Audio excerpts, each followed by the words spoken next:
There's a major worldview issue highlighted in this question of either killing or valuing the unborn.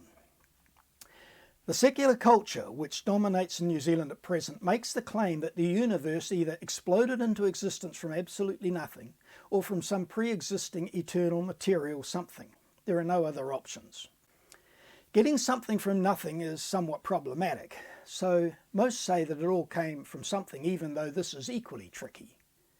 One name given to this view is evolution. It says the universe and everything within it made itself without a single thought being given to it. There was no mind anywhere to have such a thought. Evolution encompasses everything, as big-name evolutionist Theodosis Dobzhansky spells out. Evolution comprises all stages of the development of the universe, the cosmic, biological, and human or cultural developments. Attempts to restrict the concept of evolution to biology are gratuitous. This view is the dominant cultural, religious, philosophical view in New Zealand at present, and it controls the thinking of all formative areas of culture, including government. The late William Provine, in debate with Philip Johnson over the matter of intelligent design at Stanford University in 1994, spelt out the implications of evolution. Let me summarize my views on what modern evolutionary biology tells us loud and clear, and I must say that these are basically Darwin's views. There are no gods, no purposive forces of any kind, no life after death. When I die, I am absolutely certain that I'm going to be completely dead. That's just all, that's going to be the end of me. There is no ultimate foundation for ethics, no ultimate meaning in life, and no free will for humans either. Given everything is a product of random, undirected processes, it's thus meaningless and amoral, and nothing has any value except that which any individual or group gives it. But any such meaning or value is totally arbitrary and is just as meaningless as everything else. This is a real surprise. If everything is ultimately meaningless, why does everything appear to have meaning? The usual solution to this dilemma is to say that meaning is only apparent and is not real. So, given that nothing has any real value, then the unborn has no value, and if you want, it can be treated as worthless, destroyed and incinerated with no loss, no consequence or morality involved. The Nazis held precisely this same view, but didn't just limit its application to the unborn. Rather, they applied it to whole groups of people who they devalued to the point they were deemed worthless, destroyed and incinerated. Were the Nazis wrong in doing this? Of course not. Because in such a world as postulated, right and wrong are meaningless, so nothing is truly wrong. By what standard could we say they were wrong? We may dislike what the Nazis did, but that's really no different to us saying we dislike donuts. It just expresses a personal preference. Most politicians in New Zealand haven't gone as far as the Nazis yet. However, that's changing, and this abortion legislation bill certainly brings New Zealand law nearer to that of National Socialist Germany under Hitler. As this view is seriously disconnected from reality, it should be no surprise if people who hold it are delusional, irrational, amoral, and disconnected from reality, as mentioned before. Everyone lives their life in terms of meaning, purpose, and morality, even those who deny meaning, purpose, and morality. You can't live it any other way. We get up for a reason, we have breakfast for a reason, fill our days with a million things that inherently have meaning, purpose, and morality.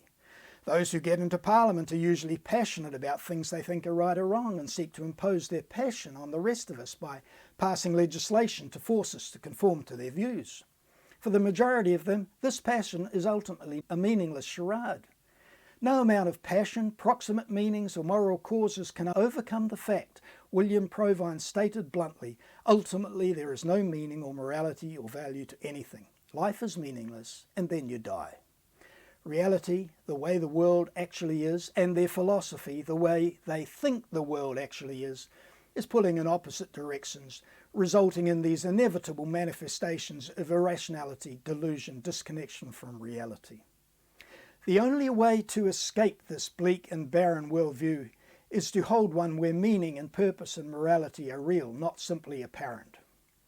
Such a worldview does not understand the universe as exploding mindlessly into existence. Rather, it's all the purposeful work of a creator of unimaginable genius and creative ability, who has expressed the beauty and artistry of his own being in the things he has made, his own character being the grounds for the higher law to which we're all subject and can't escape. It's thus no surprise that we all live in terms of meaning and morality. The surprise would be if we didn't. If things are made, they have a meaning. If they aren't, they don't. As the pinnacle of his creation, he made humans in his own image with a likeness to himself. Intelligent, creative, moral beings to be stewards and protectors and developers of the rest of his creation. Thus, human beings have immense imputed value, not only because they've been made by God and made to rule, but because they specifically, uniquely, and individually bear the image of God as no other creature does. And this applies to the unborn as well. Rather than simply being warmed over pond scum to be wiped away at will with no consequence, they bear the image of God, and their willful and brutal destruction will eventually bring down the retribution of their Maker, whose image they bear. Think of the most valuable thing that you've ever made, into which you've poured your creative and technical skill. There it sits in your home on display for guests and visitors and you to admire.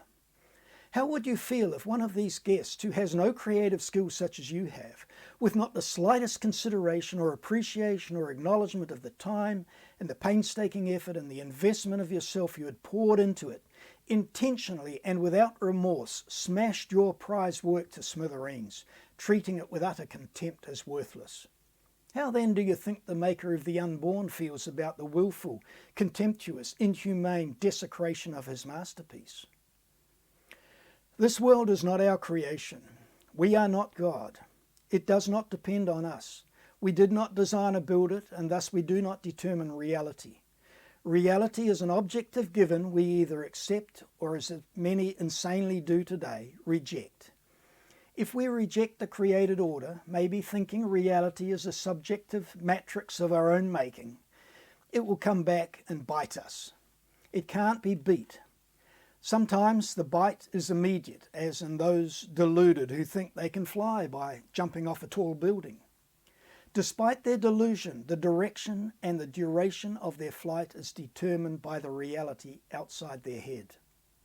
Other times the bite may be delayed for years, for example, when naive, stupid, delusional, corrupt, egocentric policies put in place by naive, stupid, delusional, corrupt, egocentric politicians bring about the destruction of societies and nations.